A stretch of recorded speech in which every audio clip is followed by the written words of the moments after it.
Today on an all-new Dr. Phill. Women say when they hit a certain number, they feel invisible. You notice something around 45. It's literally like a cloak of invisibility that comes over you when you're a middle-aged woman. You say the pandemic forced you into embracing your gray hair. Yes. And how beautiful are you? You compliment her for being beautiful, but then you say, well, it shouldn't be about beauty. Let's do it.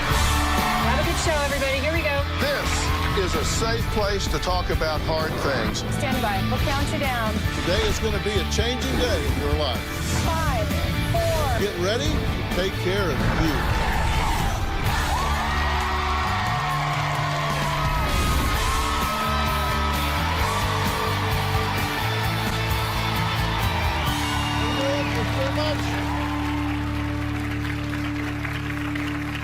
Well, have you heard the saying that men age like fine wine, but women age like a glass of milk?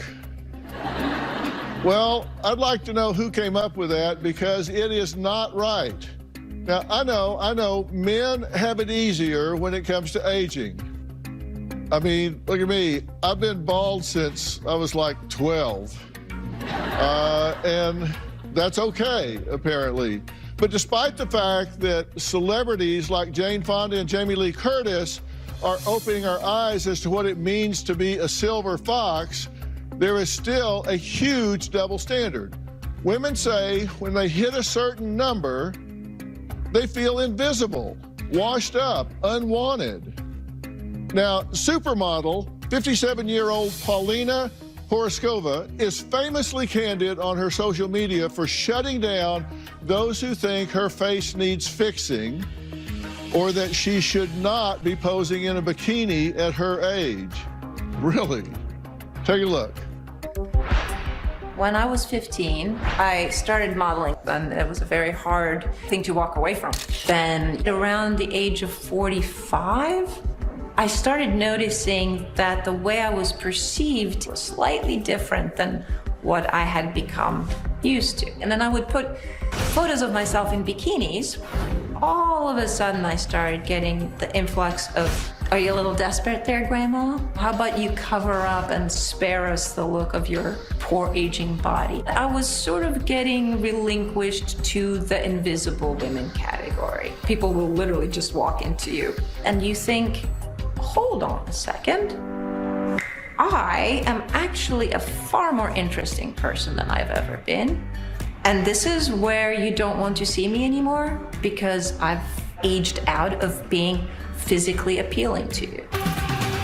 I understand what it takes to make my skin wrinkle-free, and I don't think it's worth it. Being able to express how I feel, to me, is one of the most wonderful things about my face. I'm like, isn't that why it was made? I'm trying to go, how about this? How about this unaltered, even beautiful? How about that? Well, welcome. Well, thank you. So pleased to be here. So, Thanks. look, this is a big deal for a lot of women, and there are women who would love to look like you at any age, and you say that you noticed something around 45. Mm-hmm. What I got was sort of a very slow understanding that I was becoming invisible. I'm not just talking like, I stopped getting the attention of men, but like literally, walking to a bar, the bartender doesn't notice you, going into a shoe shop and like nobody's noticing. It's literally like a cloak of invisibility that comes over you when you're a roughly middle-aged woman who looks middle-aged. Really? Yeah. Now, you have a new book, No Filter, The Good, the Bad, and the Beautiful. And why did you write it? Well, actually, so the reason I wrote it, it's not completely philanthropical. Maria Shriver followed me on Instagram, and she called me one day and she said, I really love what you're doing on Instagram, so would you consider writing a book for me like you write Instagram? And so, dealing with topics that middle-aged women deal with. I mean, in my case, it was divorce and then the death of my husband. you know, grief, and then also aging and invisibility and sort of all of the stuff that comes when you find yourself in your middle age and sometimes single, and your children have left the nest, and it's like a second coming of age. It's like you're supposed to start something else, and just at the same time as the rest of society saying, Grandma, back off, into your corner, go and knit.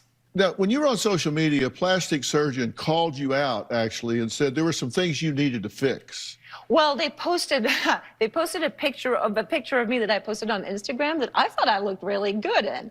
And underneath it, they pointed out everything that I should have done in order to look good. And I find that offensive. I find that truly offensive, because I look around me and I look at women my age, and I look at all of you and I think, but wait, what I have gained with age, fine, I've lost that bouncy smoothness that comes with age, but my face now has character. And that to me is so much more beautiful. Do you feel that there's a shift when you start getting to a certain age? I mean, do you feel that? If you do, raise your hand. Okay, yeah. So a lot of people feel it that way. You put a blanket down on the beach and people will just like walk over it like you're not there. I mean, you know, so I'm not. It's, is it that kind bad, of really? Yeah. This is the best age to do like a bank robbery for sure. Yeah. You just walk in, get the money, hey, and walk ladies, want to rob a bank with me after this? Yeah. Just take our makeup off and dress normal. We can get away with it for sure. Robin, what do you think about it? How do you feel about this? Well, I actually embrace aging. I really do. I love the challenge. I've always loved the challenge, I guess, of getting older. And I feel with me, it's a frame of mind. I've embraced every decade, my 30s, my 40s. I was busy with raising my family, but I always knew I was going to embrace the challenge of doing what it took to be my healthiest and also look my very best. I love that challenge, and I'm always going to do that. So I enjoy taking on, doing what it takes to feel my best, but also look my best. And I'm not going to be embarrassed or ashamed of that. So I'm in my 60s. I'll be, in a matter of just maybe 2 weeks, I'm turning 69 years old. I've never a beautiful had, 69. Thank Yay. you. Thank you. I've never had a problem with age, with the number. I wear what I want to wear. I've always done my own hair and makeup because I love hair and makeup. So I love the challenge of looking my best, and I'm not ashamed of that. Well, she wrote a book called What's Age Got to Do with It? And she was sitting on 55, a big 55 on the cover, and people in Hollywood were like, oh my God, I can't believe she said her age. Oh yeah. Every time I say, I mean, I'm like completely forced. I'm like, I'm 57, and you know what? I am freaking lucky to be 57. Exactly. There are people that don't get to be 57. I am fortunate to be 57, and I'm proud of having made it this far with everything I've learned. I'm better now than I've ever been, and this is why I'm not okay for us to be dismissed by society. You're right. I mean, and consider the alternative. That's the way to not age, right? Best way to not get wrinkles is to die young, right? Yeah, leave a beautiful corpse. That's no option. All right, coming up, Paulina reveals how grief consumed her 3 years ago and what she did about it. Plus, we'll meet a 60-year-old woman who says she once looked like Barbie but feels like an ugly outcast. We'll talk to her next. And again, I want to hear from you guys in the audience as well. We'll be right back.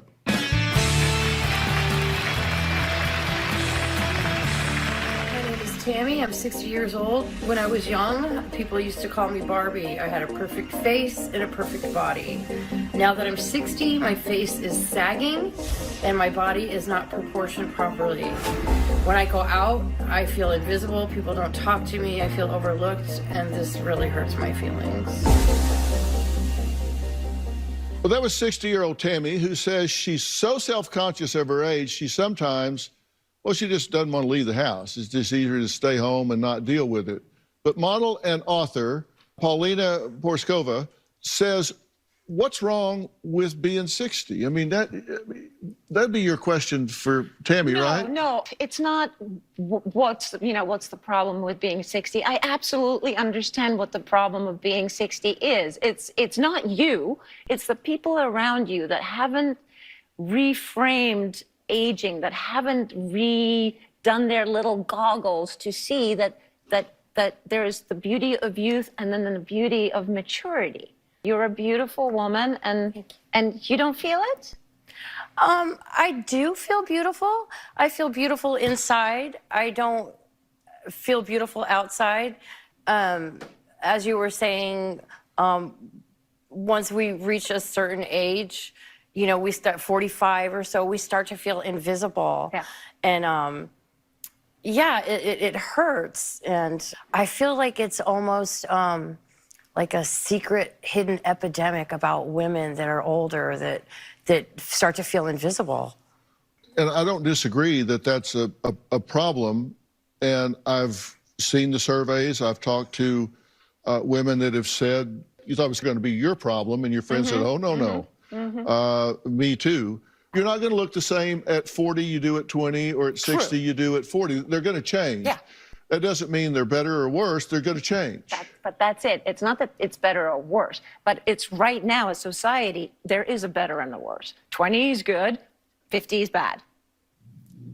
After hearing Robin speak about how beautiful she embraced her 30s, 40s, 50s with her family and, you know, her career and everything she does, I didn't have all that. And now that I'm older and my face is starting to sag, and I remember once when I was young, my sister said, if people didn't look at you, you would think something was wrong.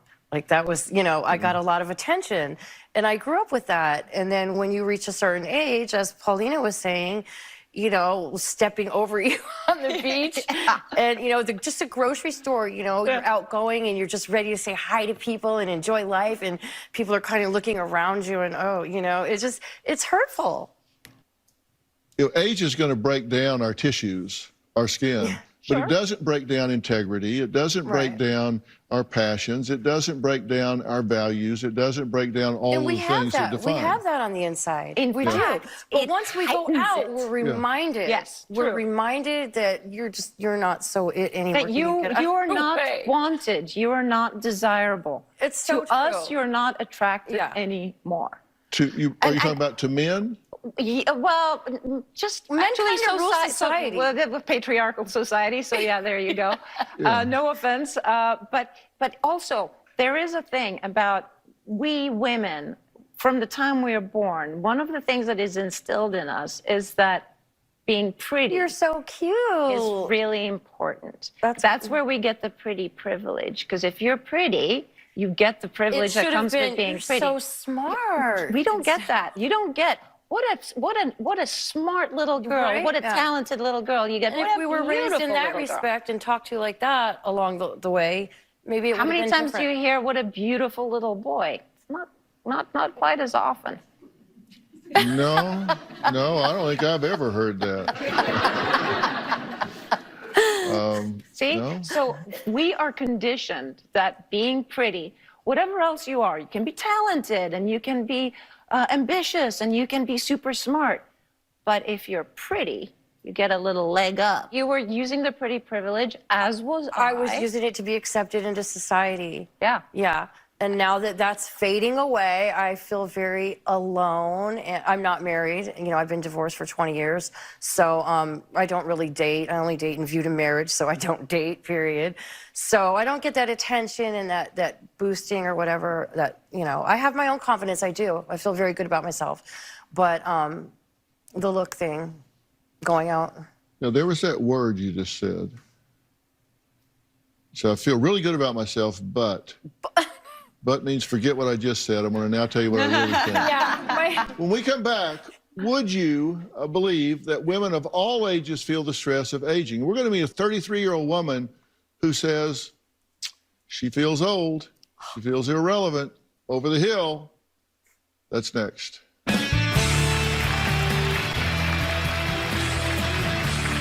I'm Fifi, and I'm 33 years old, and even saying that out loud is kind of scary. Ever since I've been in my 30s, I've noticed a decline in male attention, so getting hit on, catcalled, whatever. Which at first I was kind of bummed about, I'm not gonna lie, just because I used to thrive off of male validation. Let's be real, you guys. We live in an ageist society where the most power and the most social capital a woman will have is between the ages of teenage to 25. Well, Paulina Porskova has written a book, No Filter, and she really got real in this book. She got real on social media, got a lot of criticism for being real on social media, both in her pictures and in what she said when she was grieving, going through grief after losing her husband that she'd been married to for a long, long time. You just heard from 33-year-old Fifi, who says that she's consumed by her fear of aging. And Fifi, you think that's already started, it's already hit. You said once you pass 25.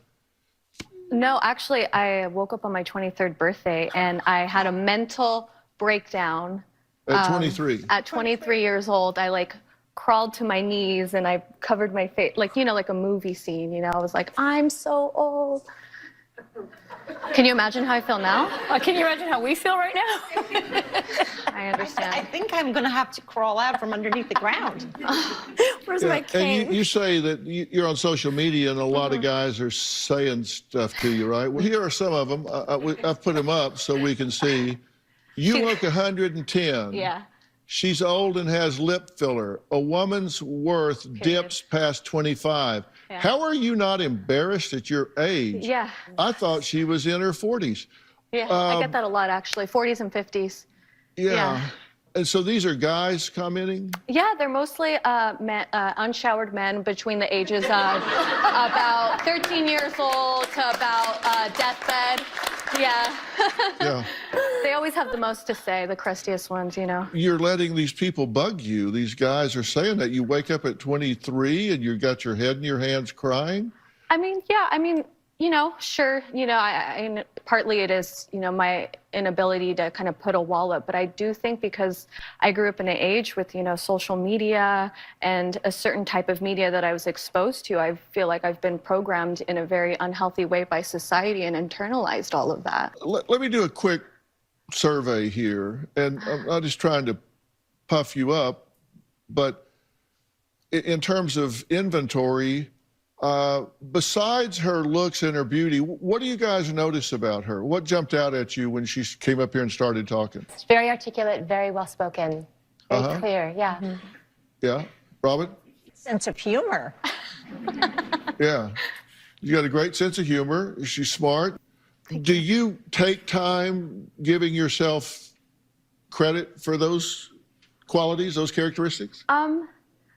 Not as much as I should. I feel like I spend more time, I don't know if anyone else does this, but I'll look at myself in the mirror this close, and then I'll just look at all of my pores.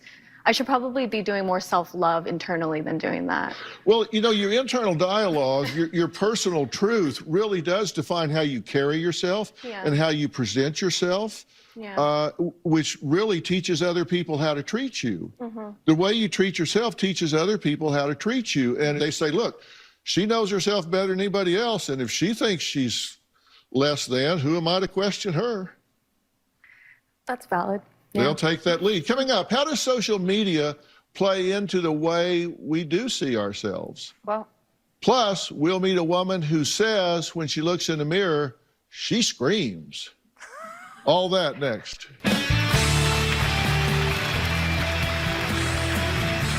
I am 54 years old.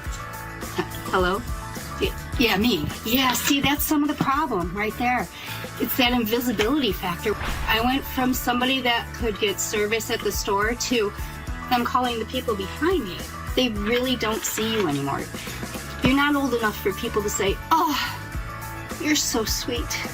And you're not young enough to go, oh, you are smoking. You don't get any of those. Overnight, you become invisible. Here's another one that's got a great sense of humor and very creative. I was laughing when I watched your tape originally. That's 54-year-old Terry, who says between her throat waddle, age spots, wrinkles everywhere, and bifocals, it's impossible to look in the mirror and feel good. Really? Really? Seriously, I picture myself as I was probably in my 30s, because that was probably my happiest time. Now I look in the mirror and I'm like, oh. I go out, it's a different reaction. Like you both said, social media. I love social media. I love to but I will not be in that. I will do anything, but if you look at some of my Instagram stats, I'm always in the corner of the picture, so you'll see the cute part. Yeah, not kidding. That's how it is. And it's because of this self-love, self-being. You just feel beaten down. But you say you feel beaten down. Are you beating yourself down or are other people beating you down? Well, yeah, but myself I do. But also, like I say, it's that invisibility factor. It is truly sitting on the beach and they walk right. People bump into you and they're shocked you're not a pillar or something. They're like, oh, that was a person. Really? Yes. It's horrible. Hello and welcome to our world. Right, and this has happened for generations, and your parents, your mother never spoke of this. Like the previous, I think it's just coming out now. I believe it's going to be younger and younger with the more social media out there, because women are harder and harder on themselves to get to that level that they feel is acceptable instead of no filter. But let me tell you, people that are saying those things to Fifi, I guarantee you they're in their grandmother's basement. They haven't seen sunlight in 3 weeks, couldn't get a date if they kidnapped them, and they look like, I guarantee you they look like Fido's ass. And they're criticizing her. No, I agree. They're the trolls on social media. Get a life. Who's on the internet criticizing other people? Oh, a lot. Really unhappy people. Yeah. Really? I mean, so you've got to consider the source. I get a lot of it. I mean, every time I show up in a bikini, I'm like, pathetic grandma, go and hide. And I'm like, why? I look good. Like, what's your problem? Yeah. But it is the social media. It is, I think, because actually I think it's the filter culture. Oh, yeah. Is that we are told that you could look like this. Well, see, I look good in the bikini, right? Well, no. Thanks. And I'm told to hide. That I'm too old to be doing this. 90+% of the time says more about them than it does about the person they're talking about.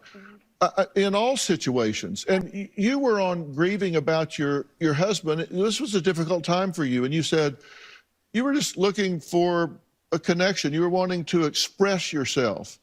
And people were criticizing you about that. Yeah, I mean, when my husband died 3 years ago, and I was going through the hardest time of my life. And so I reached out just sort of blindly on Instagram and found a wonderful community of people that were also going through losses and grief. But simultaneously, then there were the people that go, oh, you know, pathetic, narcissist, why don't you just, you know, get a better doctor and up your meds? Anonymously, they'll say it to you, but they wouldn't say it to you. Right. And of course, your theory is they wouldn't even see you because you're invisible. But that's not true. They wouldn't say it to you on an elevator, but they'll say it to you on the internet. But that just feeds into that soul, that whole feeling of self-worth in that, because you're already beating yourself up more than they can, and then they reinforce that, even though you know they're sitting in their basement and they're crusty. Isn't that also a part of like human nature, Dr. Phill, that we tend to respond more to criticism, that we take that harsher than we take all the positive? Well, particularly if you believe a kernel of it anyway. Yep. All right, coming up, Terry says she went all Karen on some young men playing ball at the park. She's going to tell us about that next. Fess up. Who'd you gang up on at the park? So I went to the park and I had a little picnic. I just like to go during the day. It kind of lets me meditate and chill. And I put my little blanket down and kids started, not kids, they were like, I don't know, 20-something, started playing football. And they're running across my blanket and they're like, I'm like, excuse me. And finally, like, the mama peace officer, angry person came out. I'm like, yo, back off. What? Hello? And I did. I said, you're disrespectful. I know you were probably taught better than this in your whole life, and you probably have better manners. Back off. Yeah, well, that's pretty rude. It was. I mean, they're running across your like it. And my friends had stuff like that happen. I'm sure you've had it. Yeah, it's silly. I want to introduce something else. Elisa was a fashion stylist who can relate to these women. Take a look. When I turned 30, I remember feeling really depressed. I was insecure about my looks. I didn't feel pretty enough. I didn't feel good enough. I just didn't feel enough. I feel much more enough now. People should never feel limited by what they can do or how they can grow or how they can change, and never give their power away to anyone that tells them that they're not enough. And if we all knew that, we would have a completely different world.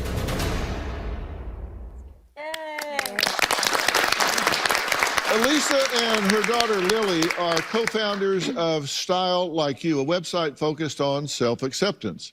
And they are also the brains behind the documentary series What's Underneath Project, in which people like Paulina talk about their vulnerabilities while slowly stripping down to their underwear. Elisa, Lily, thank you guys for being here. You've been listening to everything that we're talking about, and you know, I'm talking about the importance of what everybody, particularly these women, are saying to themselves, as opposed to listening to what they're hearing other people say. And I think that's really important. What do you guys say about that? Yeah, I completely agree with that, but we live in a system and in a society and in a marketing machine that's designed to make us feel less than so that we buy things. Exactly. And so to me, it's a criminal act.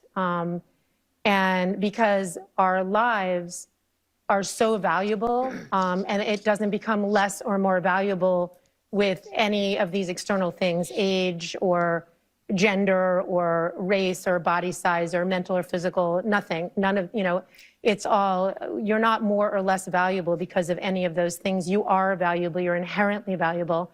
And your life is meant to be an uncovering of that value, so it improves with time. And Lily, millennials and Gen Zers are really interested in learning about getting older. Why do you think that's true? I think we're all pretty afraid of it. I mean, I don't know if we're so, I think, well, on our video platform that we create, my generation, Gen Z and millennials we interview people of all ages who kind of defy beauty standards and norms and like really own who they are from the inside out. And our videos on older women specifically are some of our most popular that we ever create, because I just think that as my mom said, and as we've all been talking about, we're all so conditioned to fear aging and to think that our beauty becomes irrelevant. So then when we see someone who doesn't buy into that and who completely owns who they are, and they actually radiate beauty in a way that we're not really seen in most of media, and that's so shocking for us. And I think that my generation is just like relieved when they see something like that and like that, are presented with another option. The fact is, there is very little demand for women our age. And so it's hard for us to look up to women our age. No, yeah. Well, you know what? Women our age have the most amount of money and the most amount of power. And knowledge. And then we buy wrinkle creams from 17-year-olds. We were at an event Saturday night that was kind of emceed by an 87-year-old woman. And she has a great internal dialogue. Her name's Ruta Lee. Y'all may remember, some of you may remember her. She's a Hollywood actress. And she's written a book, Consider Your Ass Kissed. It's kind of her attitude, but she looked great, she sounded great, she had great confidence. She did. Actually introduced a doctor from UCLA that was 93, and he walked up and she said, "So, how's it going in the bedroom?" And I thought, what? What is it? And he had a good answer. So I think it's all about attitude and what you say internally. You say it's criminal that they're being exploited, but at some point, you're not a victim, you're a volunteer. Mm-hmm. You got to say no. We need to reframe our look at aging and see it for what it is, a change, not a bad change, just a change. And also it's redefining what beauty is. Like when you say that before, something about, well, you now you're smart, now you can be this. No, it's like you are beautiful. Like, what is beauty? Who is defining that? If everything is being retouched, if everything is being erased off of you in media, then you know it's very hard not to have that internal dialogue to be negative. I mean, it's not. We have to be real about that. There's an accountability. Yeah. Carrie Lynn, where are you? You say the pandemic forced you into embracing your gray hair, for example. Yes. Yeah, I had stopped dyeing it just before, and then the pandemic hit, and I just decided, okay, now I do it. Yeah. And how beautiful are you? My God.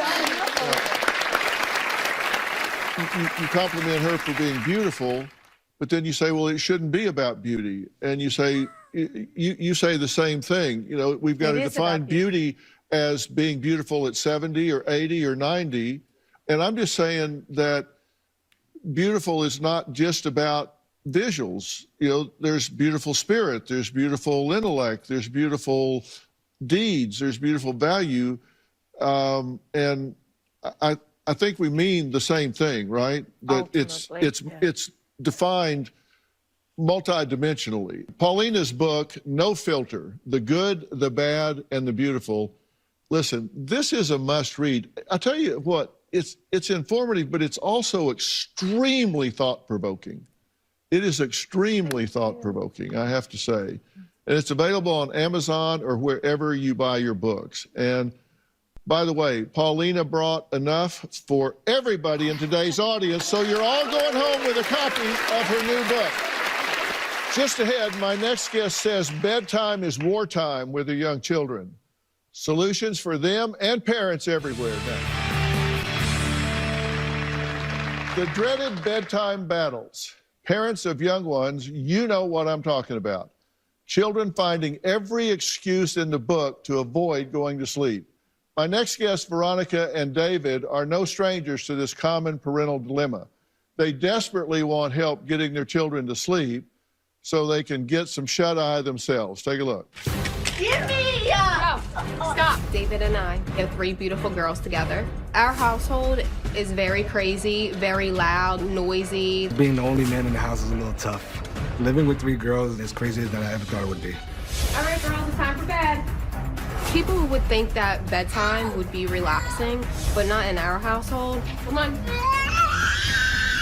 Bedtime is the hardest time for me and David. And when it's time to get into bed, there's every excuse in the world not to get in bed. You gotta go to bed. Kalani has tantrums at nighttime, which are the worst. It's time for bed, no TV. She starts kicking, she starts screaming. It is just so tiring. You guys need to calm down, and you guys need to go to bed. I am always looking for something to make my life easier to put my children to bed. I love my girls, but at nighttime, it can become a nightmare. Good night. Well, joining me are Veronica and David, along with Dr. Angela Holliday Bell, sleep expert and Hello Bello ambassador. So thank you all for being here. Thank you. So, Veronica, how often do these bedtime battles happen in your house? Every single night. Really? Every single night. When I say the word bedtime, our 3-year-old Kalani, she will start screaming, kicking, crying, biting. She will not stop. Our other 2 children pretty much see her acting like that, and then they start interfering as well, and all chaos breaks loose. I'm so tired. Yeah. Yeah, I'm tired just listening to it. So, David, what's it like when you're on bedtime duty? Dr. Phill, I'm a police officer, and sometimes I feel like it's easier to deal with the criminals on the street than dealing with my kids at home. Yeah, I would think so. Every excuse in the world. When it's time to go to bed is water, need to go to the bathroom. And even though I love it, they try to get extra hugs and kisses, but I know it's an excuse just to get out of bed. Yeah, all of a sudden they're in love with you, right? Yeah, exactly. So, Doctor, I'm sure this isn't anything new to you. As a sleep expert, can you help this family with this nighttime drama? Yes, I can. And you're absolutely right. This is a very common situation, especially when it comes to young children. So the first thing I recommend is getting rid of those electronics before bedtime. The reason for this is that the blue light that's emitted from electronics, like the television or the tablet, can actually interfere with your natural melatonin release, which is a hormone that sets the stage for sleep. The second thing I recommend is utilizing the power of positive reinforcement. And that's when you reward your child for engaging in the desired behavior. For example, you can offer something like a sticker or some other token when they go to bed without whining or don't get out of bed in the middle of the night. And then once they reach a certain amount, they get a larger reward. You know, our son Jay and his wife Erica have 2 children, Avery and London, and I'm sure they've had their fair share of struggles at bedtime when they were younger. And a few years ago, Jay and celebrity couple Kristen Bell and Dax Shepard founded Hello Bello, a company with premium products at an affordable price. And their flagship items are diapers and wipes, but they also carry a line of products for the whole family. And now they have safe and effective products to help little ones go to sleep and get the rest that they need. And Dr. Holiday Bell, are there Hello Bello products that really might be helpful for these two? Yes, there are. So another very important sleep tip I recommend is establishing a consistent bedtime routine. I like to recommend the 3 B's when it comes to calming children and getting them prepared for sleep. And that's take a bath, brush your teeth, read a book. Now, in terms of bath time, the Hello Bello Soft Lavender Shampoo and Wash, Body Lotion, and Bubble Bath come formulated with a soothing lavender scent that's perfect for calming children and even stressed parents. And the best part about it all is that the bath products and the lotions are formulated without the addition of any synthetic fragrances, sulfates, or parabens. I heard melatonin was pretty good for them to go to sleep, but I don't want to medicate my kids. As a pediatrician, what would you suggest? You know, that's a very common concern I hear from parents. And generally speaking, melatonin is a safe and effective supplement. But as pediatricians, we typically recommend starting by initiating a consistent, healthy bedtime routine, like the one I mentioned earlier, before introducing something like melatonin. Now, should melatonin be necessary, a supplement like the Hello Bello Kids Sleep Well Gummy Vitamin can be used to help reset your child's sleep-wake cycle. And then once they're in a good regimen or a good schedule, you can wean it and then use it just as needed after that. Yeah, Kristen Bell actually co-wrote a book called The World Needs More Purple People. And it's a great children's book that you can read at bedtime. And Dr. Bell, I hear you have one last thing you'd like to share. I do. Veronica and David, we have a surprise for you. Hello Bello is giving you all with a $1,000 Hello Bello gift card. Thank you. Oh my God. So you can try out all of their products for yourselves. This is great. You can finally go to sleep. Yeah. And by the way, everybody in the audience is going home with a copy of The World Needs More Purple People. So all the Hello Bello products are available online at hellobello.com. And you can also find them at Walmart stores nationwide. Look, I want to thank all of my guests today. Thank you, David and Veronica. Good luck. And thank you, Dr. Angela, for being here. And a special thanks to Hello Bello. For more information about today's episode, or if you'd like to share your story, log on to drphill.com. If you want to add your voice to the conversation, you can do it there. You can do it on Twitter, Instagram, Facebook. We just continue. The show doesn't stop when we finish here. If you're in the Los Angeles area, we'd love to have you join us on stage. Just go to drphill.com, click on Be Part of the Audience for all the details. We'll see you next time. Be safe. Take care.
Today on an all-new Dr. Phill. She's obsessed with gambling. I've lost between $300,000 and $400,000. Out of control. You're gambling away your rent money. I can't stop. Out of cash. How many credit cards have you opened? Between 50 and 100. And she has a big favor to ask of Dr. Phill. Why did you bring me these bills? I thought maybe you might pay them. You wanted me to pay them. You don't have to pay them if you can't afford it. Let's do it. Have a good show, everybody. Here we go. This is a safe place to talk about hard things. Stand by. We'll count you down. I'll try to be an emotional compass and point you in the right direction. 5, 4. I am not giving up on you.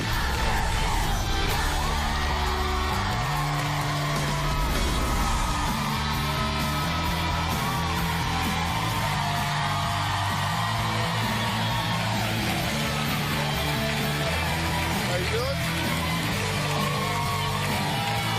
Hello? Who would like to win $400,000? Would you play the lottery or go to the casinos if you believed you had a good chance of winning all that money?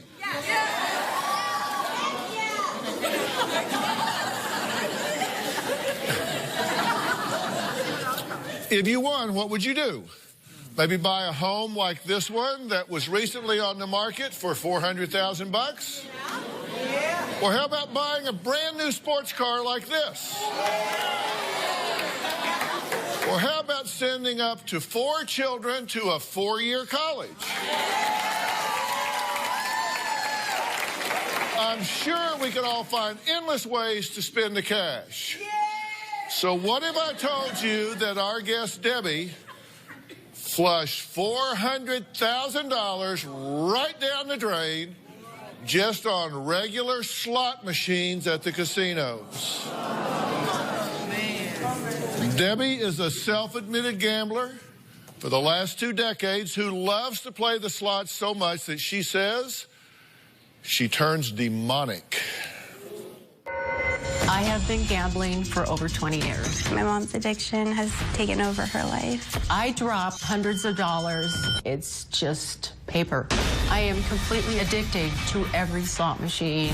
I walk through a casino door and I'm not myself anymore. I become obsessed, like a demonic feeling. The only thing that matters to my mom when she's at the casino is putting her money in the machine. Gambling has turned my mom into a monster.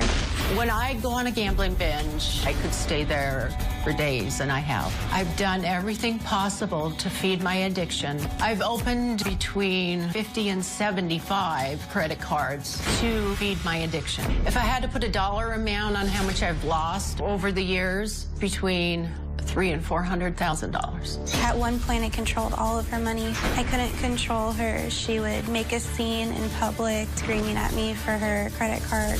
I would get explosive when I couldn't have 100 here, 100 there. On one occasion, the police were called due to my explosive behavior. My mom has told me that she had stopped gambling, and then there's been times where I've gone to the casino and found her there. When I leave a casino and I'm broke, I cry. I hate myself. I scream in the car. I hate you. What is wrong with you? You have a family. You have to feed your children. Then I turn around and I go back. I am addicted to gambling, and it has taken over my life. Okay, so you know this, right? Yeah. You know it about yourself. This isn't something that you're kind of think you can handle or you think you have under control.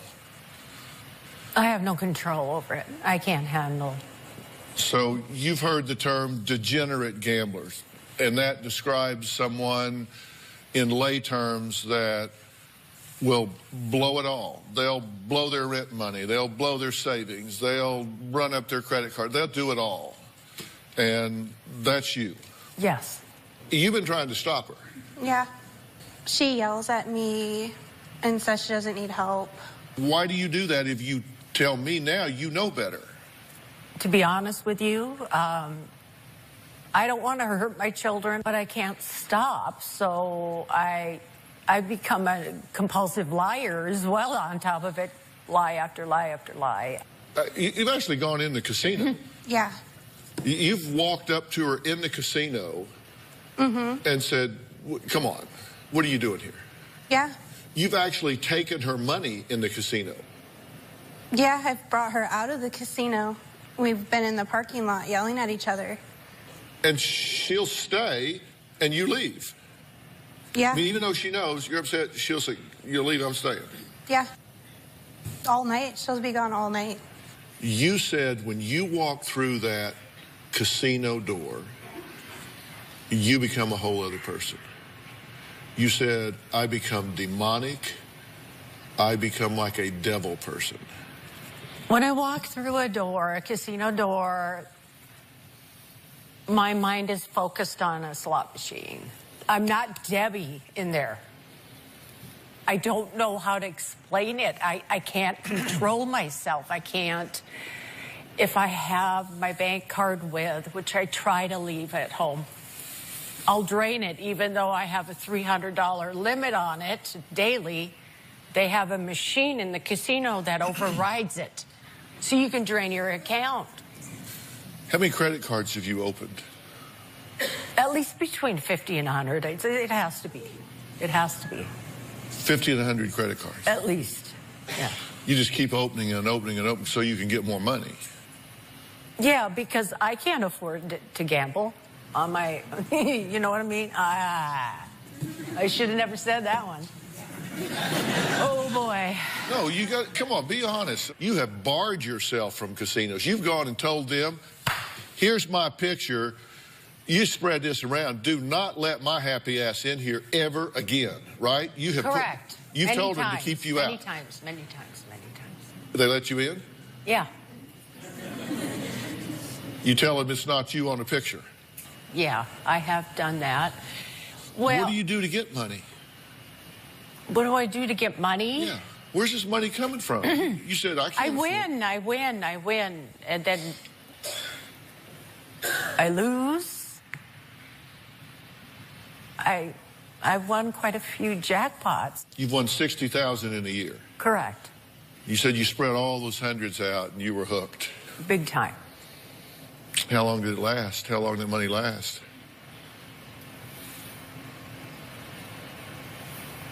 About half a year, maybe, if that. Before you lost it back? Oh, yeah. I don't want to do it. I do it.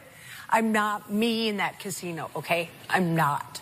When I walk through the door, I'm not me. It takes over my mind. I can't stop. So why do you walk through the door? I can use excuses to you like, okay, I lost a bunch of money. I have to go back and get it back. I use that a lot. But I don't seem to be able to walk out with it again. So why do I do it? I don't know. One would think that you would say, you know, there's a pattern here. They keep taking my money and running me off till I come back with some more. You would think this is stacked against me. I can't win. I've lost $400,000. So I'm asking, are you a slow learner? No, I'm pretty good with math, but, you know, hey, you know, I'm not trying to laugh and joke. I'm serious. I have self-medicated myself over the years with alcohol, prescription pills, so I don't have to face reality, okay? You said the only time you've ever left with money is when she came in and drug you out before you could lose it. You said you left once with $3,000. Towards the end here, yeah. I mean, I did walk out. Yeah, tackle you, dragged you out before you could lose it. 8 years ago, I walked out with $10,000, $12,000 and paid some bills off, but then put it all back in. Well, Debbie says she has a big favor, and I mean a big favor to ask me. We'll talk more about that next.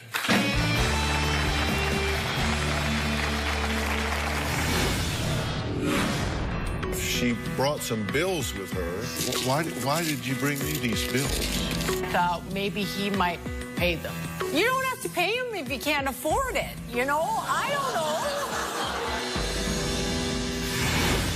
And later, what's lurking in Debbie's past that continues haunting her to this day?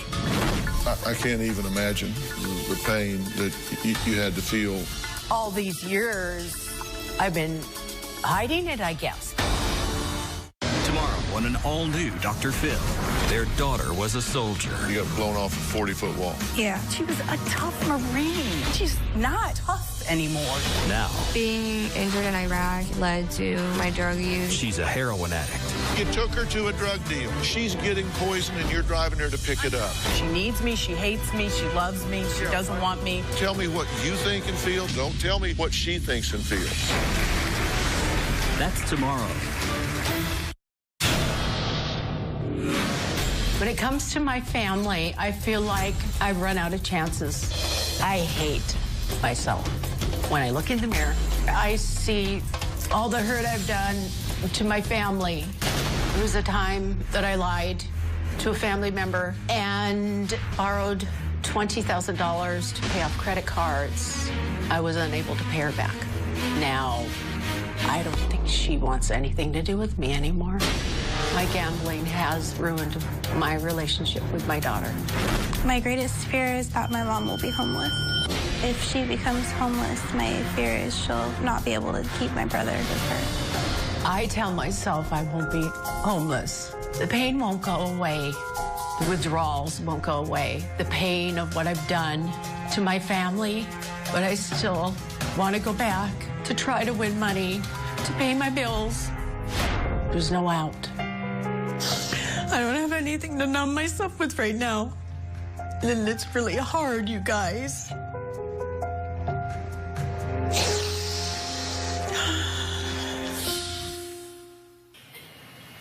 When Debbie arrived in Los Angeles and met up with our staff, she brought some bills with her that she asked to be delivered to me.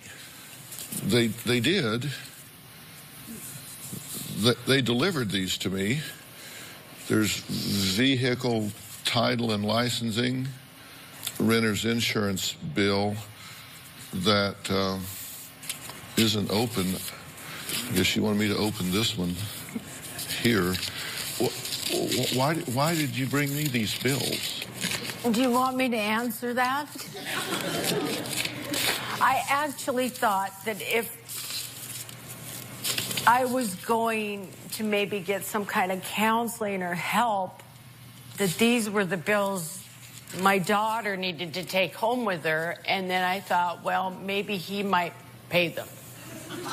So it wasn't my first choice to bring them to you. My daughter was going to take them home and make sure they got paid somehow. I'm not paying them.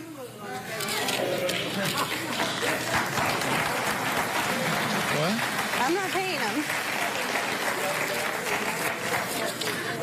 Well, that's not what you said. You said you wanted me to pay them. Well, someone.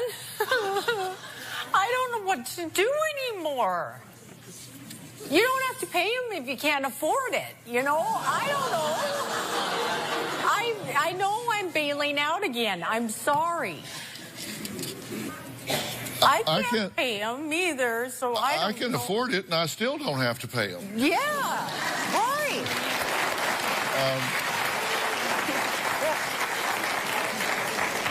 I'm trying to get a window to your thing. How long have we known each other?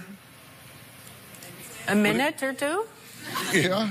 It would be about 20 minutes. And then, yeah, and I'm sorry, I shouldn't have even asked.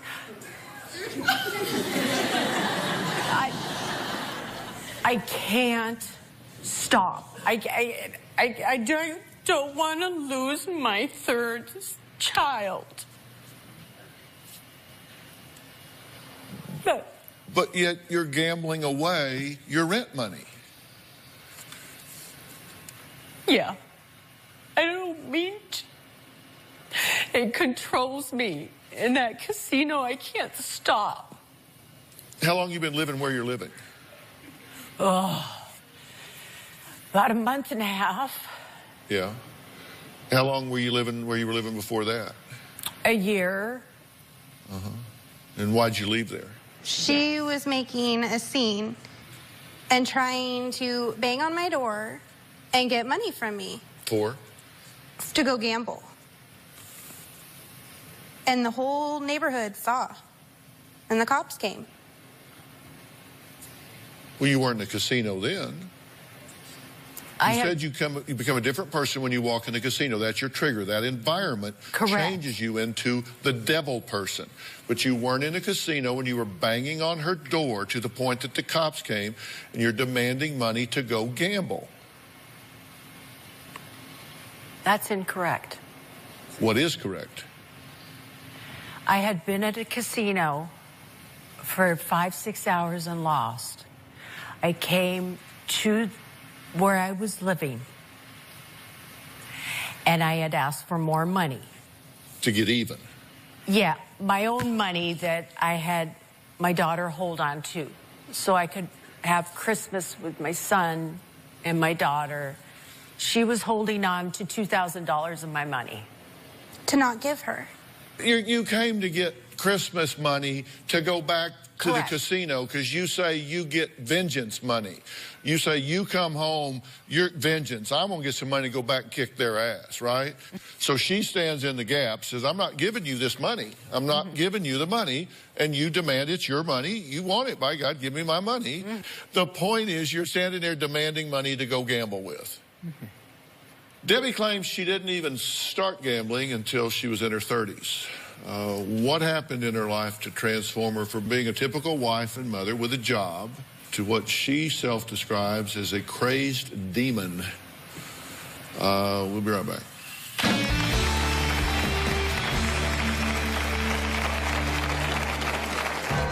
"20 years ago, I lost my son.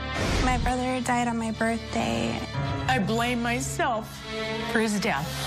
I thought I killed him. And later, his parents called him a moocher. Is Ryan back on his feet or on the streets? You went to Texas. You got a job. Yeah. But you got fired after a week? No, it was after a day.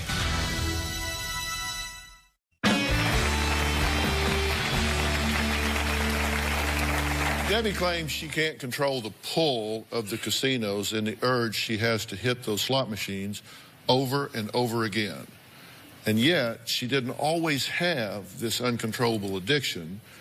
Her daughter Serena believes this all started when her mother tragically lost her son to leukemia at just 2 years old. And instead of facing the pain, Debbie looked for other ways to just switch off. 20 years ago, my son, RJ, was diagnosed with a high-risk leukemia. RJ was 13 months old. My son, RJ, had a bone marrow transplant. My daughter gave bone marrow, which nearly killed him. I could not put my son through another bone marrow transplant. It was too painful. I lost my son to cancer. She uses my brother's death as an excuse for her to gamble. I gamble not to feel pain. My brother died on my birthday, and I never look forward to my birthday because I know she's gonna go out and gamble. It makes me feel hurt. My brother's been gone for 20 years, and she's never dealt with the loss. I thought I killed him by not doing another transplant. I blame myself for his death. I just wish she would be at peace with him being in heaven.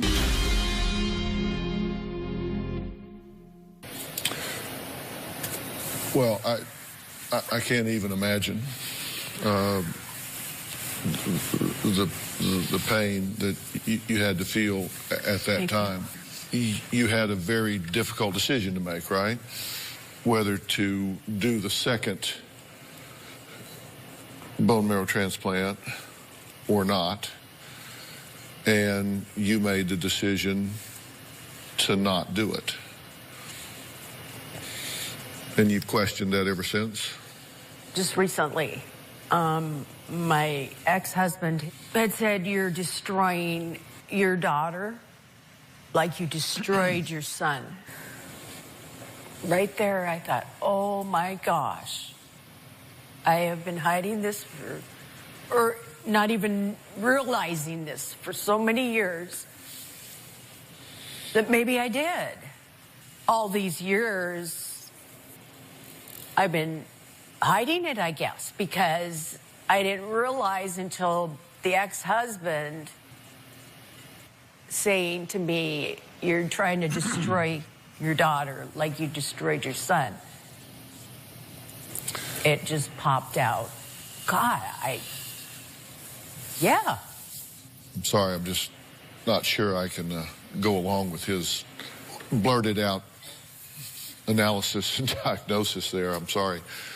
Had I been sitting with you in that room at the time that you were making that decision, I can't tell you that I would have advised you differently than what you said, the decision you made. There's very moral basis for making the decision that you made. I mean, what do you put the child through? What's the risk-reward ratio? That's a very difficult decision that parents have to sometimes make in dealing with a terminal illness and what you want the quality of life to be at that point. And that's a decision that only you could make at that time, and you made it, and I certainly couldn't fault that decision.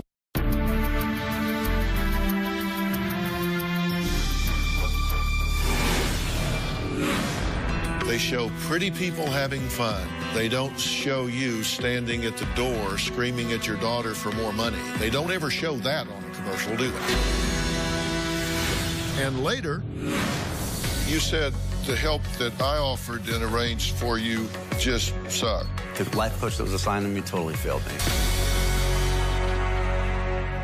If you have a family member or a friend who you believe is living a lie and needs help coming clean with themselves, with you, with whoever, log on to drphill.com and share your story.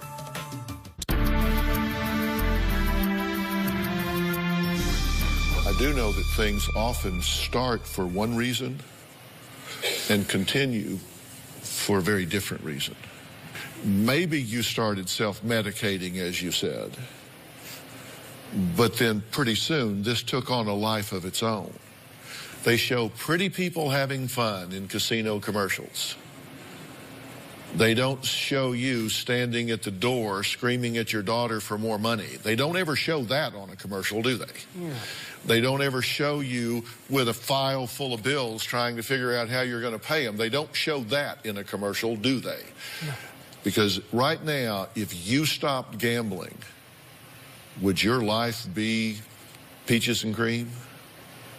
Of course it wouldn't. You have a lot of other challenges in your life. And if right now your coping mechanism, your escape mechanism, your eject button from the pain is to lose yourself in a casino, and that's taken away from you and nothing is put in its place, you know what's going to happen? You're going to default right back to what you were doing. You know, I'd like to add Dr. Frank Lawless to the conversation. He's the chairman of the Dr. Phill Show Advisory Board. Frank, welcome. Glad to have you here.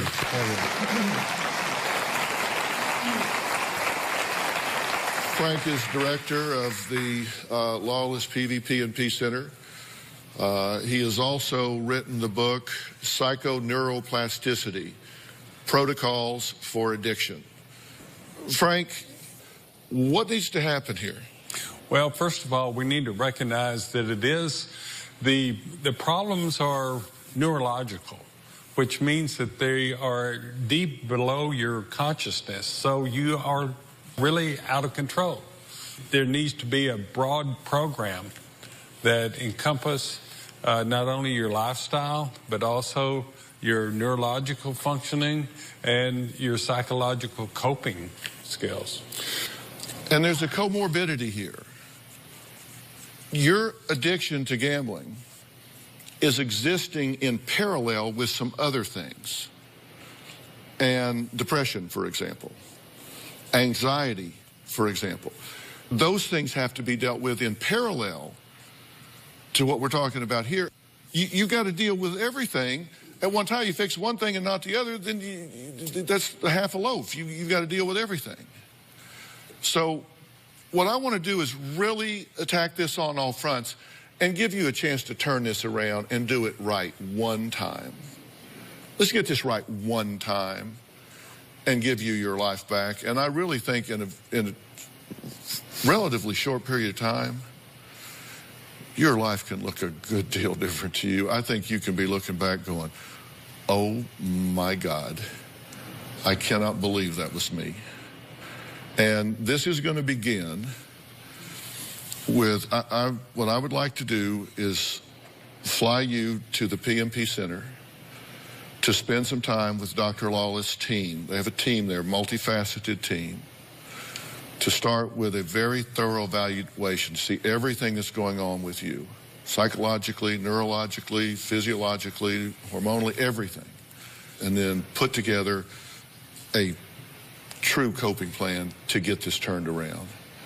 But you've got to be willing to submit yourself to it. Totally, yes. Deal? Oh, yeah. Yes. Okay. All right, we'll get that set up. Right. You can talk to her after we finish. Yeah. Okay. All right, I'm going to let these guys go. You're going to remember my guest, Ryan, was once making millions, but then moved in with his girlfriend to his parents' garage. Well, they're back with an unbelievable update right after the break.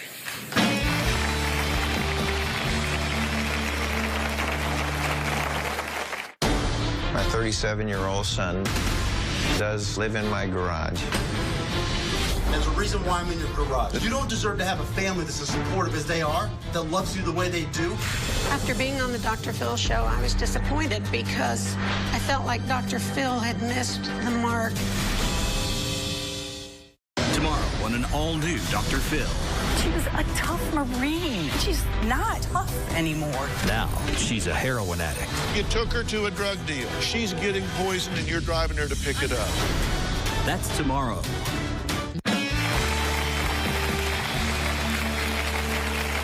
You may remember my next guest, Ryan, who was living with his girlfriend in his parents' garage and claiming he just couldn't get a job, even though he was once quite successful, making millions in the real estate business. His appearance on our show 8 months ago, well, it was memorable. My 37-year-old son does live in my garage. This is my casa. This is where I stay. This is the garage. Life with Ryan is extremely chaotic. I've probably asked Ryan to move out 100 times. You're not working. No, I'm not. Why? Well, I'm on unemployment.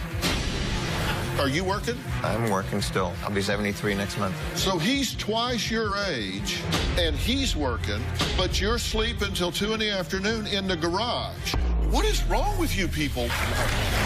Ryan's 24-year-old girlfriend is also living in the parents' garage. Mine and Ryan's usual day is we wake up and we just kind of, we kind of let the day come to us. I feel like I can't help but be mean to Rachel. She aggravates me.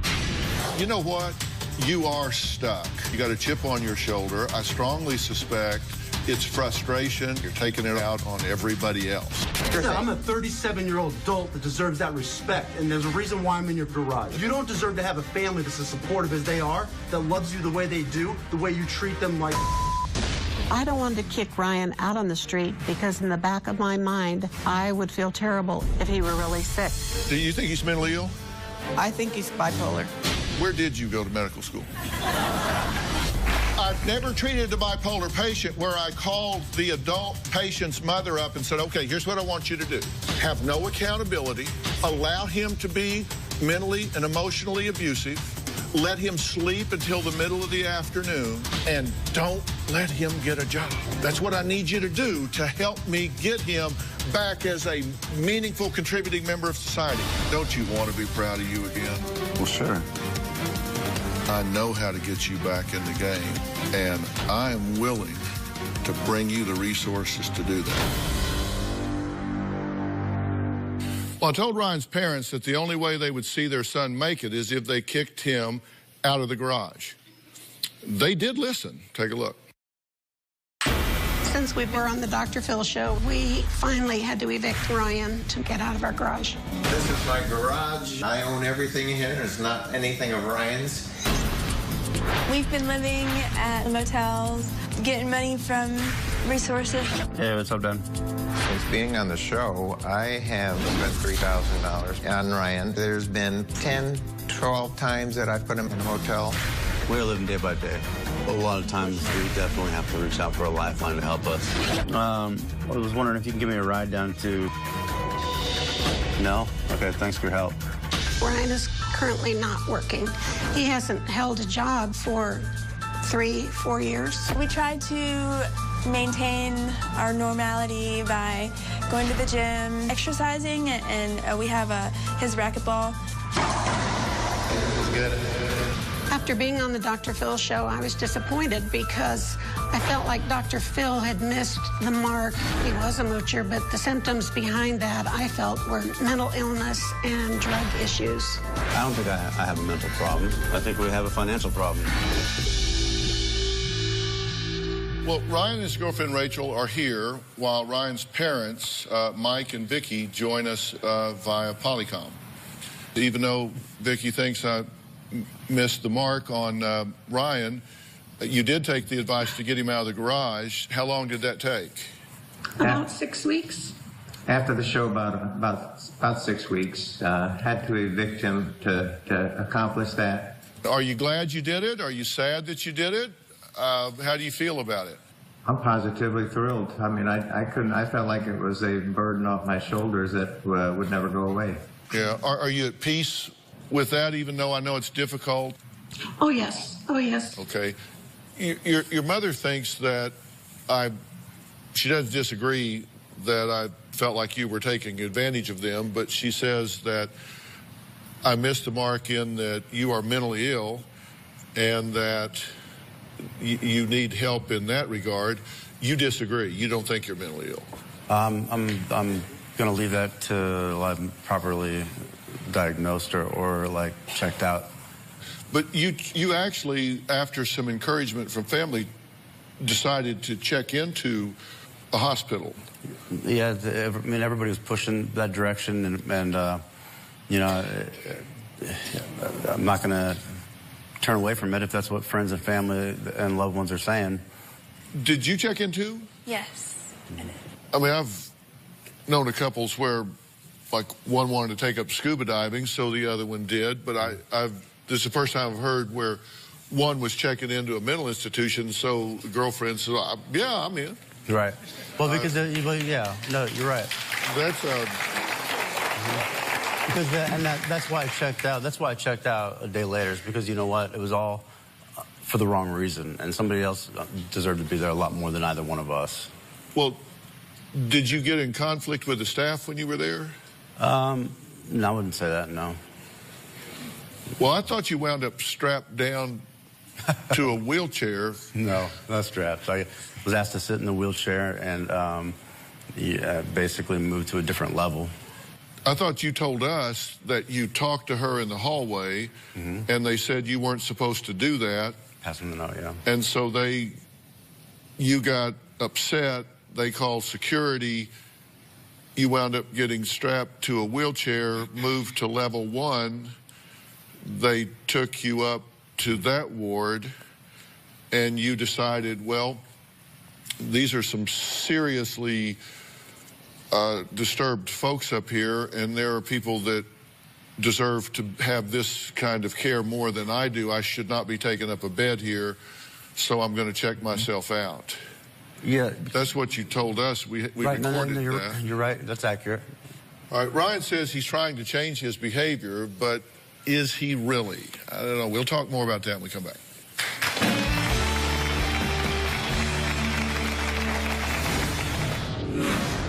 You got a job? Yeah. But you got fired after a week? As an employee, I worked one day. And got fired? Yeah. Yeah. Because you took a day off. Do you need Dr. Phil's help? Text Phill to 88500 and share your story for a chance to appear on the show. Standard message and data rates may apply. This show without you, our studio audience. If you are going to be in the Los Angeles area and you would like free tickets, go to drphil.com and click on Be in the Audience. Or you can call 323-461-PHIL. That's 323-461-7445. I just cannot stand Rachel. She feeds Ryan's addiction for drugs. She's brain dead. I don't feel like I'm homeless. I feel like I'm stuck in between a rock and a rock place. And so I just need help, like, getting pushed out. The only way that Ryan can recover is to eliminate Rachel totally. They're pretty harsh about you, Rachel. They say you are enabling him, that you are a drug pipeline, that they're saying you need to be gone out of his life, and that you're bad news bears. How do you feel about that? Well, I don't know. So first they're the enabler and now I am? Like they just want to throw it on me because they're out of the way now or what? Are you all into drugs? Are you doing drugs? A little bit. What are you doing? Smoke marijuana. Yeah. Marijuana. What else? That's it. You went to Texas. Mm-hmm. You got a job. Yeah. Went to Texas, but you got fired after a week? No, it was after a day. And doing everything that I thought was good. Passed the drug test, passed all the paperwork, got everything done. Well, why'd you get fired after one day? You said it was a schedule problem? You took a day off? No, when I went in, I went in and I worked basically as long as they needed me there to get done what we needed to get done, open to close, pretty much. And when he left, I wasn't assigned a team, so I was on the B schedule. And I was finishing up at bell to bell. And there was bell to bell 3 days in a row, almost 12 hours. And I got all my stuff done. One of the managers assigned me to the A schedule. Conveniently, the A schedule had the next day. So you worked one day? No, I worked 3 days. But my paperwork went through for the drug test in the background on like the second day. You were there 3 days? As an employee, I worked 1 day. And got fired? Yeah, yeah. Because you took a day off? Because I took a day off. And so then you had to walk back? Yeah, well, but once that had happened, I had the car, the rental car that we drove out there, and since he had stopped the process and everything, that went upside down, $400. I gave the car back. And you said the help that I offered and arranged for you just sucked. You said just nothing to that. I'll speak honest with you on this. The life coach that was assigned to me totally failed me, yes. Yeah. I feel personally that's what happened. We both played phone tag, me leaving messages, him calling me back, and leaving messages for me. And yeah, we keep very detailed records about that. On February 2nd, we got a message from you to Anthony Haskins, our resource director. On the 3rd, call back, a girl answers. I ask for Ryan, she tells me he's not there. I leave a message for him, with her, for him to call me back. I hear Ryan talking to her, telling her what to say in the background. I mean, you're there. He can hear you in the background telling her to say you're not there and what to tell. Well, if he called at a time that I was working on something else that was helping me make money, that'd be the only reason why that would happen. You know, and I actually do recall that. He hears you in the background telling her to say you're not there. Well, yeah, but I'm also on the computer and on my headset working with somebody on their site, you know, and I'm trying to get her to handle the phone call. February 5th, he gets another call from you on the voicemail. Then on the 6th, he calls back. You answer the phone at 11:30 a.m., very groggy, say you're sleeping, call back later. So that's not accurate. That what you just read to me, that one thing right there is not accurate. It is accurate. Everybody in America right now is screaming at their TV screen saying, look, this arrogant guy won't take the call when you call the house, and you got an excuse and an explanation for everything. Want to know what's coming up on Dr. Phil? Visit our website and subscribe to our email newsletter. You'll get weekly updates, life strategies, and exclusive video that you won't find anywhere else. Plus, on drphil.com, you can see sneak previews of upcoming shows. Log on today.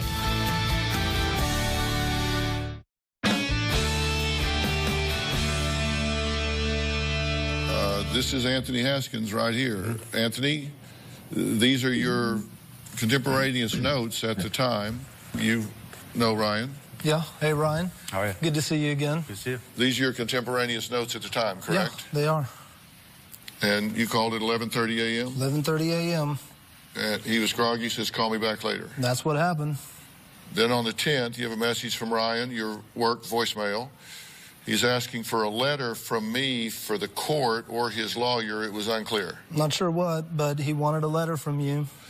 So you call back, a girl answers, you ask for Ryan, she asks about the letter, you say, I don't do that unless Ryan is doing what he needs to be doing and has at least started working on a program. She says, hold on, an argument ensues between the girl and Ryan about whether or not he wants to talk, and eventually she tells me he's not available and takes a message. I got the feeling with Ryan that he was not intending on wanting any of the help that you were offering, and I felt it was either his parents or it was this letter for the courts or some other motivation, because we take very seriously the help that we provide, and we've tallied up to this point over $25 million in resources that we've provided for our guests. And when a guest reaches out and wants the help that you've offered, I take that very seriously. And I'm getting told by a girl on the phone that you're not available, and I hear you talking in the background, telling her what to say. And then on the other phone call, I hear an argument about this letter and just tell him I'm not available. And so I move on to the next person that is ready, willing, and committing to the help that's being offered. Everybody in America right now is screaming at their TV screen, saying, look, this arrogant guy won't take the call when you call the house, and you got an excuse and an explanation for everything. If you want some help, you need to say so, and I will make a legitimate effort to try and help you.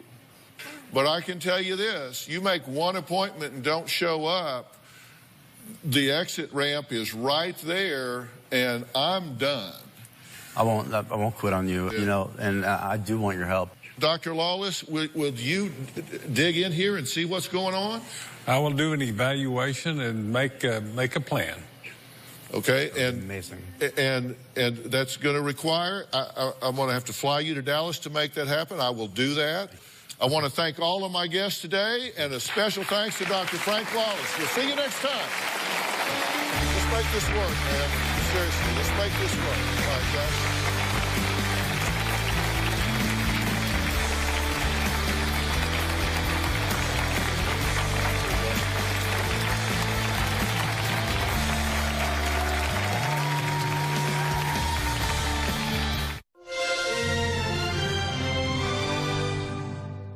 Today on an all-new Dr. Phill, he was a major league pitcher. Richie only saw himself as a baseball player. Now his family says he's a drunk.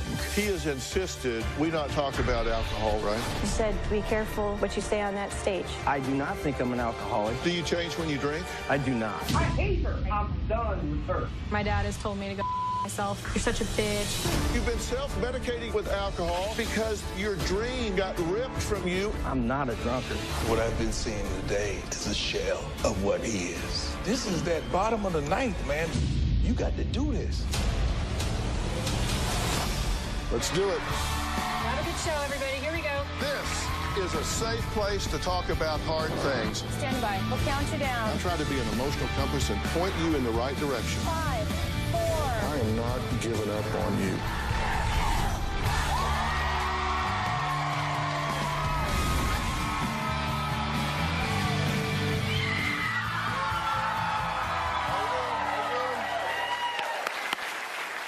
From being a dominant pitcher on some of the most storied teams in the major leagues.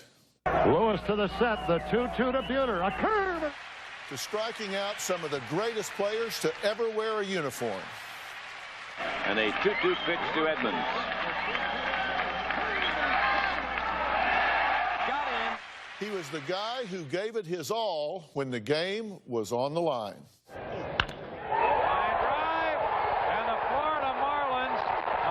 Lewis's first major league hit, win the game in the 13th inning, 5-4. Richie Lewis was a fiery competitor, a three-time All-American, Hall of Fame college pitcher, setting records that still stand today. He was even college roommates and close buddies with sports phenom Deion Sanders. He made it all the way to the majors, headlining the sports pages and signing his baseball cards for fans. But now Richie has new stats and a highlight reel that's not so flattering. I'm not going to sit there and listen to that and have somebody sit there and talk behind me when I'm not even in the freaking room. And you're scared, bro. I'm scared. Yeah. I'm not scared enough to punch you in the face. Why would you talk to him like that? Richie's 3 children say their once celebrated father is now a drunk who is embarrassing the family and slowly killing himself with whiskey, beer, and pills. I hate my drunk dad. I don't know my father as a sober, functioning person. My dad knows he has an alcohol problem, but he chooses to drink anyway. He is 100% embarrassment to the family. My dad's been drunk at so many different events. My high school graduation, his father's funeral.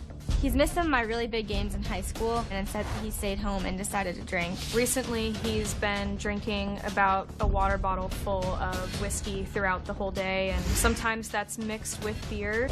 Last month, I found him on his chair, unresponsive. That 3 minutes of me trying to wake him up were some of the scariest of my life. We thought he was dead. I'm so freaked out for him. Something has to change, or your father's not going to be around for very much longer. One time, I saw him wobble over and hit his head on the side of the fridge and fell to the floor. He just lay there with his eyes in the back of his head. When my dad gets drunk, he's been physical with me. He grabbed me by the throat and was like, "Don't ever size me up," and then threw me on the ground. He got right up in my face and chest bumped me. I definitely feel like I could take my dad if I needed to. One time, my dad looked me dead in the eye and said, "I cannot stand you. I hate you. I am disowning you. Like, you." You say you hate Mackenzie? That's respectful? I think you need to start looking in the mirror. It is sad knowing that your dad is going to kill himself slowly. I just hate the person he becomes when he drinks. In my book, it's just a drawn-out suicide. Andrea says the first time she realized Richie might have a problem with alcohol was actually the night before their wedding. I realized that alcohol was a big problem for Richie at our rehearsal dinner because he drank so much that he mooned my mother. I stayed because I was hoping that with children, he would grow out of that behavior. In the last 22 years, our family has not had positive memories with Richie.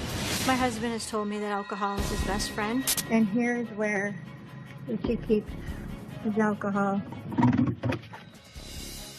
It was Halloween, and Richie was sitting in the lawn chair on our front lawn. He had thrown up, and he was just completely passed out. One time, the neighbors and I were out in the driveway, and he was literally sideways walking down the street.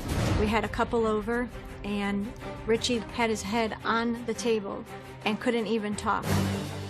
Richie has abused everyone in our family at some point. He was hospitalized for pancreatitis, and the pancreatitis is life-threatening, and even faced with that, he still continues to drink. I have had to completely detach emotionally from him because my heart breaks every day looking at him. The kids and I are spectators of this tragic scenario. Richie flat out denies he's an alcoholic. He says, not true, absolutely not. He says his battle is with depression, not booze. And when he found out his family wrote to the show about him, he was not happy. When he found out that I wrote into the show, he was furious. I hate her. I can't stand her. She's trying to take me down. He thinks that I have this agenda to take him down. If I didn't love my dad, I would just let him die. He was looking at this as we were ganging up on him. Rich, we love you, and that's the whole point of this whole thing. It doesn't matter. You went about it the wrong way. I'm not going to sit there and listen to that and have somebody sit there and talk behind me when I'm not even in the freaking room. Richie called a family meeting and said that we were supposed to only discuss depression and not bring up alcohol at all. Go to a rehab facility. I don't need it. I think Richie is going to try to outsmart Dr. Phill. When Dr. Phill challenges my dad, I don't think he's going to be ready for it, and obviously Dr. Phill is going to win. I want to kind of go over some things before we're joined by Richie, obviously, because he has insisted that we not talk about alcohol while you're here, right? Correct. Yes.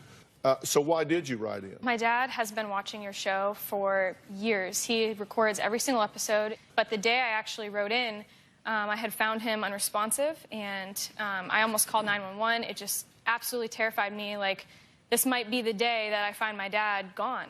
So he actually sits, watches quietly, pays attention to the shows? Yes. Studies them. And why does he do that? Because I think you're counseling him every day. People at home don't know this, but I always ask people to send me a brief video when we start working with you before we do all of our interviews and everything, just so I can get a sense of everybody's personality and what the dynamics are. So we call them submission videos. So I ask each of you to give me like just a short video. And he had to review all of those before they were sent in, right? He had to screen them to make sure you didn't say anything about alcohol. Correct. Yeah. So you did that, right? Yes. And then you sent in the real set, right? Did you all do that? Yes. Here's a snippet of the real one. Our dad has been battling alcoholism and depression for years now, and it has come to a point where his health is just at this precipice where he's either going to live or die. I just want him healthy, and I don't want my dad to die soon. I want him here. All I want for him is to be able to get better. You might be one of the only people that can genuinely get through to him. Does he have a serious drinking problem, in your opinion? Yes. Any doubt? No question. He's recently been hospitalized. Yes, for pancreatitis. Well, pancreatitis. Okay, and this is a chronic pancreatitis, but with an acute attack. And this is alcohol-induced. Yes. Okay, and they told him on discharge, 0 alcohol, right? Because if you have that condition and then you drink on top of that, this can be fatal. He stopped for 40 days and just started to look a little bit healthier, a little bit clearer in his mind. And then I went up to visit her in college, and he started drinking again. He's going to come out, and we're going to talk about this. This is the time to stand strong. All right, next, from waking up in cold sweats, screaming, to feeling like he has no purpose in life, Richie is adamant the only thing he's here to discuss is his depression after leaving the game. Nothing else. Well, we're going to add him to the conversation after the break. We'll be right back.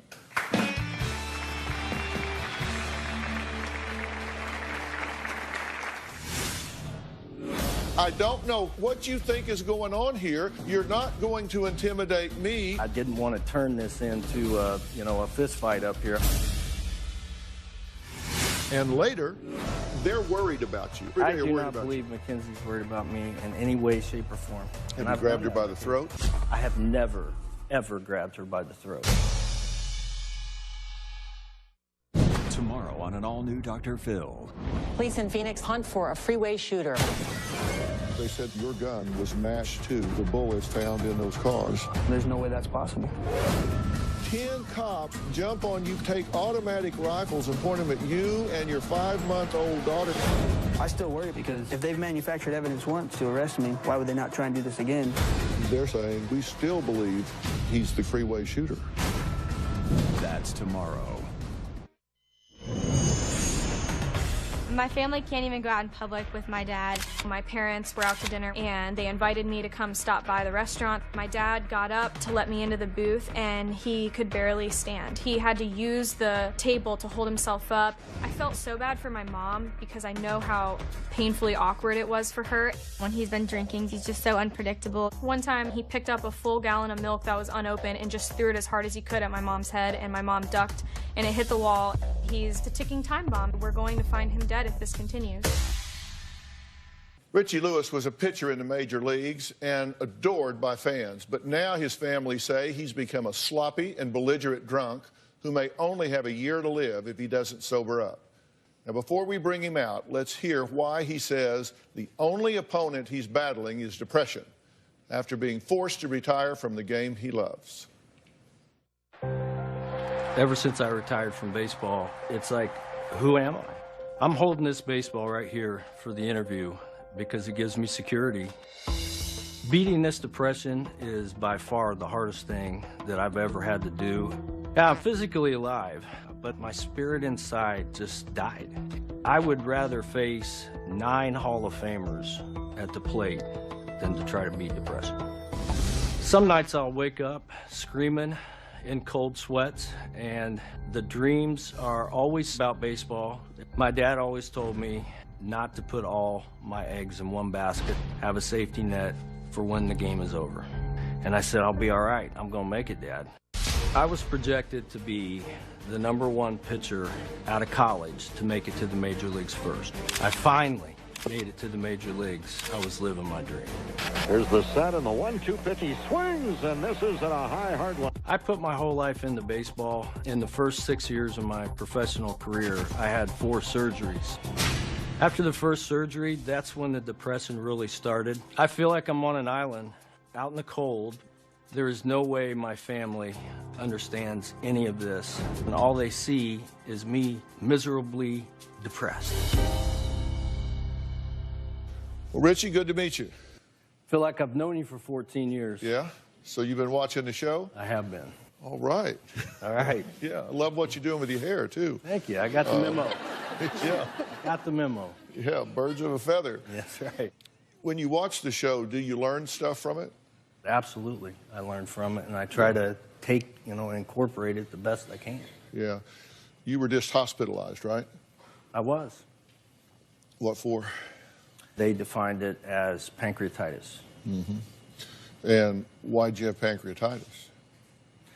Well, I have a bunch of reasons. I think, I don't ever think it's just one thing. I think there's a myriad of things, quite frankly, with the surgeries and the scattered innings in between.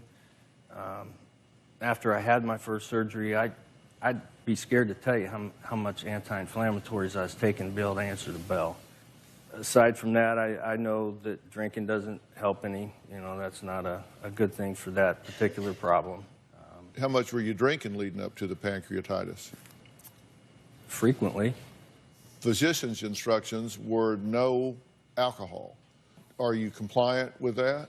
Well, first of all, that's not correct. I had 2 doctors that were assigned to me. One was a female and a male, and both of them had told me the same thing. And what they had told me was, you have to take at least a week off, but 2 would be better. So I just said, okay, and I just took 2 months off. A week off of what? From not drinking anything. And then I found out after prodding my wife, I said, because she kept telling me that's what the doctor told her, that's what the doctor told her. Well, it wasn't. It was from a nurse, not a doctor. But that's how it happened. So if we're going to be honest about it, that's how it happened. Physician, not nurse, but physician discharge orders, no alcohol, because you had acute pancreatitis. They said no alcohol, but they didn't say you can't drink the rest of your life. They said at least take a week and 2 would be better. That was the answer I got from both the attending physicians that directly worked with me at the hospital, and that's also the exact same answer that I got from my primary care physician. I'm just telling you straight up, if they didn't tell you, let me tell you. I'm not a physician, but I've been working in this arena dealing with alcohol-related side effects for a long time. And I want to talk about your depression here, but because I understand that that's a big issue with you, and I want to deal with that. But there's no point in dealing with that if you're going to kill yourself with drinking. This will kill you. Is that something, once you get an acute case, that means you have it for the rest of your life till you pass? You're definitely vulnerable, absolutely. Not no vulnerable question. is not what I ask. What I ask is that means it can't go away? No, once you scar your pancreas, you're scarred. I didn't ask that either. But why would you even risk your life? Wait a minute. No, you think I'm playing semantics with you? No, I'm not playing semantics with you. If you're asking me, can you get out of an acute flare-up? You can get out of an acute flare-up. But once you have scarred your pancreas is scarred. That means it cannot continue to process the alcohol that you pour on it because you have damaged it with scar tissue, so it cannot process it the way it could before you did that. I'm not a drunkard. I'm a Christian man. Do I drink? Absolutely. And do I realize that some points I use that as a Band-Aid? Absolutely. Are you self-medicating your depression? On bad days, like I said, it's better out of 24 hours to have 1 hour or 2 hour where it at least relieves a little bit. It doesn't get rid of anything. Sure. And I realize that, you know, in the end, it actually makes it worse, not better. So I get that. But when you're at the point and you're at the level where I'm at, in my opinion, that 2 hours during the course of 24, especially when you're not sleeping, you know what I mean? That's a big deal, man. You know, because, you know, I can't live 24/7, 7 days a week, how I'm feeling. I can't do it anymore. Well, it's my plan to fix all that. I have no intention of you living like this the rest of your life. That's not going to happen. On bad days, where I've had bad days and I don't do anything to relieve anything, I'm hoping that I just don't wake up. Now, I wouldn't personally do anything. That's cowardice, and I've got, you know, I just wasn't raised that way. I would never. However, that's what it feels like. Well, let's take a break. Richie's children say that they are scared for their dad. They say they do see the emptiness in his eyes, and it scares them when he looks them in the eye and says that he really has no reason to live. We're going to talk about the impact of those words after the break.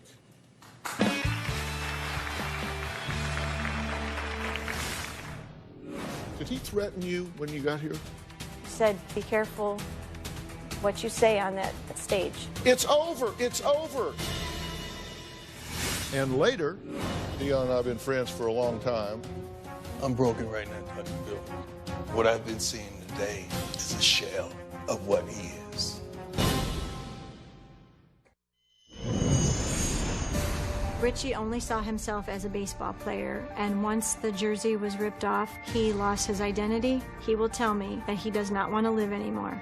Sometimes when I'm laying in bed, I think about my future, and it really upsets me to the point of tears when I think about my dad not being here for that. I look at him and I'm like, you have such a beautiful, wonderful family. You have an absolutely stunning wife that's never given up on you and takes care of you like a freaking king. And you say you have nothing to live for. It breaks my heart. Richie has gone from striking out some of the greatest baseball players of all time to breaking down in tears just watching highlights from those days gone past. He says his depression from being ripped from baseball is killing him and has had a major impact on his family. Did he threaten you when you got here? What, verbally? What did he say? He said, whatever, make sure you be careful what you say on that stage. I did. You've been watching this show for 14 years. I do my homework. Trying to get something by me is like trying to smuggle sunrise by a rooster. It's not going to happen. Why do you not want him to talk about alcohol? Well, because I, for one, think it's extremely hypocritical. For two, I think it's extremely judgmental, in particular some of the things that I've been browbeat down with and about, and the judgment and some of the name-calling, et cetera. And I didn't want to turn this into a fist fight up here. I wanted to, There's going to be a fist fight up here. You know what I mean, though. I know. Look, I'm trying to get you healthy. You say you don't have a degree. She doesn't have a degree. She doesn't have a degree. He doesn't have a degree. I got more degrees than a thermometer. I know what I'm doing.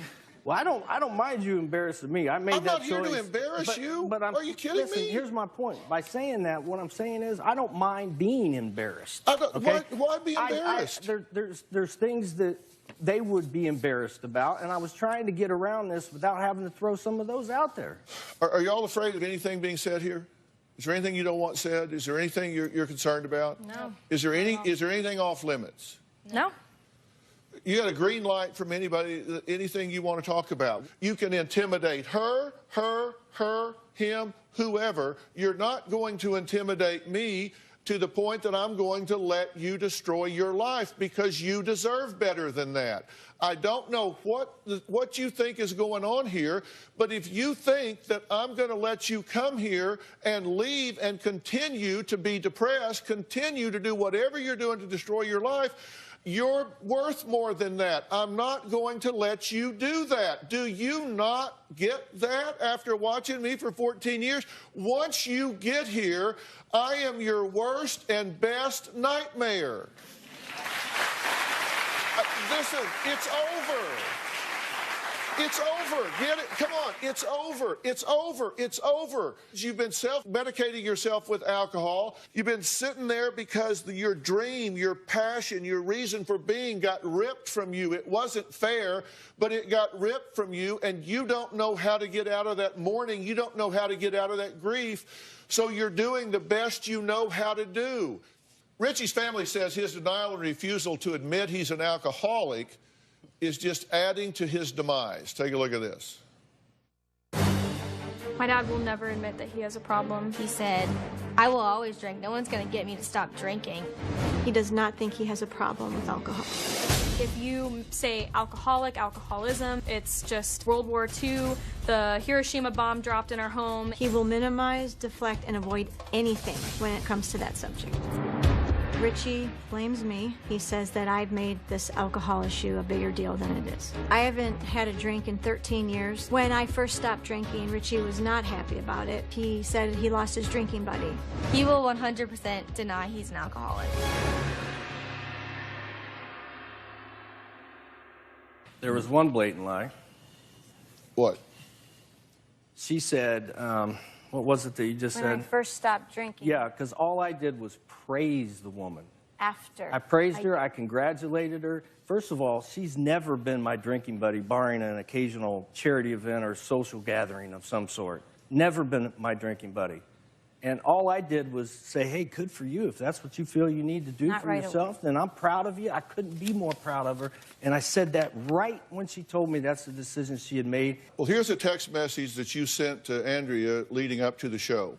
Quote, I won't be made a spectacle of. Mackenzie will not take me down. So you know, I flat out told a producer today I won't go to a rehab center so they wouldn't waste our time. Since you're posturing yourself to hide behind Dr. Phill, I can't wait to get you on that stage. So I'm guessing war until then, question mark. That's exactly what I said. And I meant every single word of it. This whole show is all about honesty, right? You want to throw it out there? Yeah.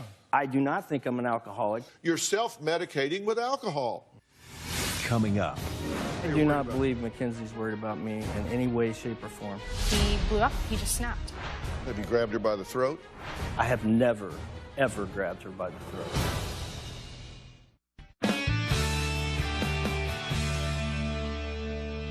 Are you getting along with her? Most of the time. Are you getting along with her? Usually not. Are you getting along with her? Usually all the time. time. Are you getting along with him? All the time. Okay. They're worried about you. 4 people that are with you every day are worried about you. I do not believe Mackenzie's worried about me in any way, shape, or form. We asked her how she felt about you. And that means that she's going to tell you the truth. Interesting. Well, let's take a look. All right. My dad and I don't really talk. We don't have a relationship. My dad has told me to go myself. I hate you. You're such a bitch. Nobody wants to hear that from their dad. Andrea has brainwashed our kids. Mackenzie jumped on the bandwagon and joined a side.